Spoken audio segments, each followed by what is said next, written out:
Okay, so moving forward, continuing this workflow, I can also use this concept of fixed solutions using to achieve the exact solution found before.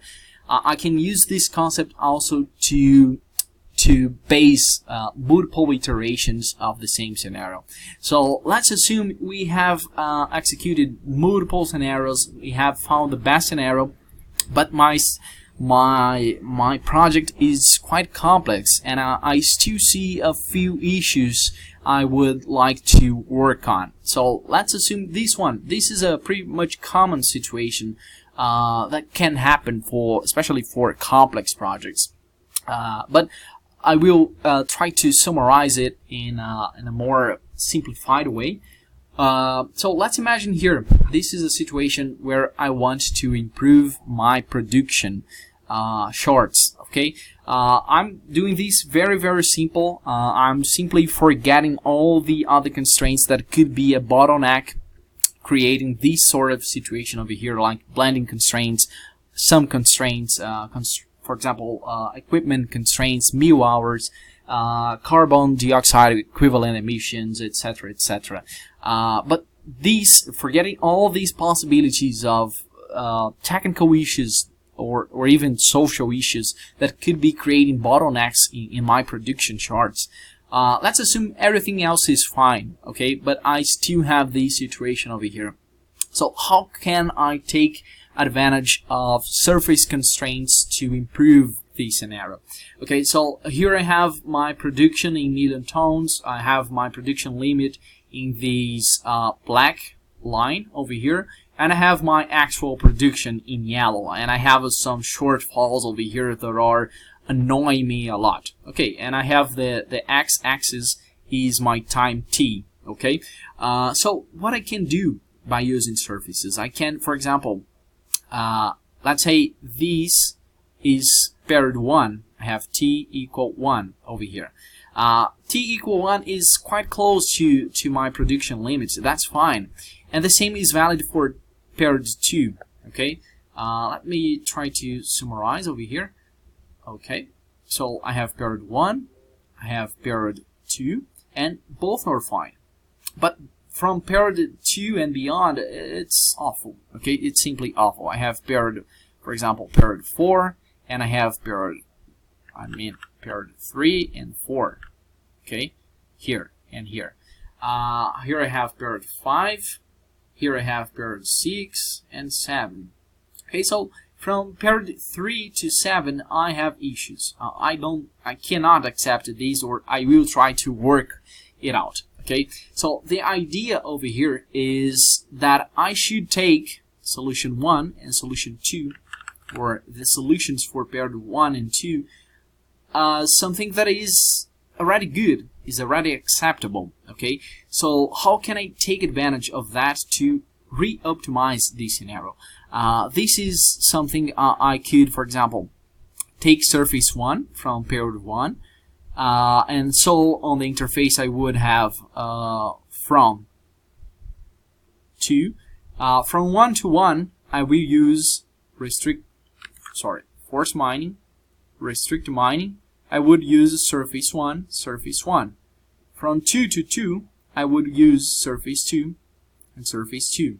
Okay, and by doing so, I'm fixing the solution for period 1 into period 1, fixing the solution from period 2 to period 2. This will be a way to simplify the algorithm's life. Okay, it's like doing this over here. Surface 1. Surface 1. Here I would have, for example, 2, surface 2, and surface 2. Okay, here you can see this red warning because this is not a surface file. Okay, and this is obviously also not formatted as a surface file as well. So this is how or why you see these red warning. Okay, but the idea over here is that I'm fixing the solution for period 1 by doing so. I'm fixing solution for period 2 to do by doing so. And from period 3 up to the end of the life of mine, I have a free situation. I don't have constraints. Okay, and by doing this, I'm saying to the algorithm, the solution for period 1 and 2 is already defined. Work on the rest. Okay, that's the general idea. So it's possible that, for example, the next scenario will be something like this. I wish I could try to replicate this chart over here. Let's try. Okay, so I will delete these.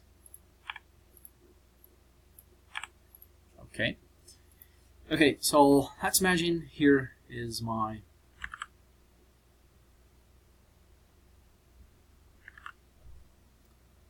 just a bit of perfectionism. Okay, not so perfect, but you got me. Let's suppose that in this new scenario, and I will copy this chart over here as well, once again, just in case. Let's suppose that this was our first scenario, and then we fixed the solution for period 1 and period 2.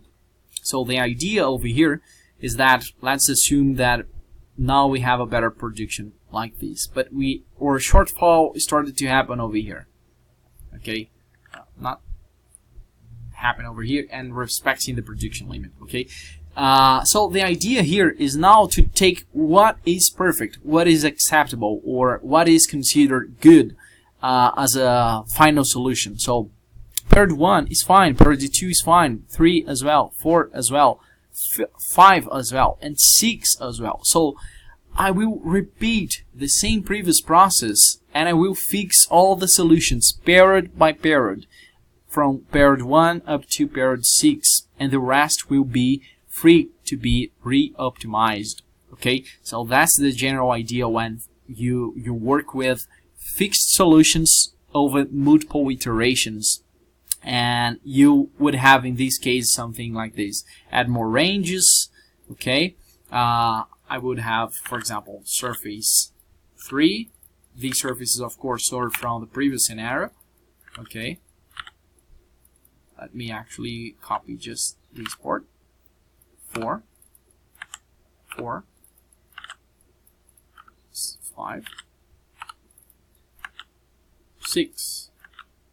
Okay, so in this case, I would be constraining or fixing my exact solutions for all the previous periods. Okay, and from period 7 up to the end of the life of mine, the schedule would be free to be re-optimized and to change and to find a solution that is more reasonable from the processing prediction, from the process actually perspective. Okay, what you need to take into account when doing this evaluation is the fact that it is supposed that when you start trying to make this prediction more stable in the first years, it's expected, it's not a guarantee, but it's expected that your cumulative NPV will increase.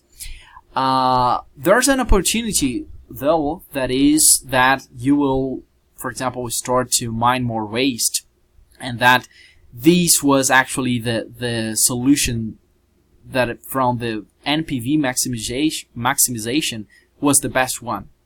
That's a possibility, because to make this prediction more stable, you might mine more waste, for example, or you might have issues to control your blending constraints or other constraints from technical and social environmental perspectives, for example, that could create new bottlenecks and then reduce the net present value.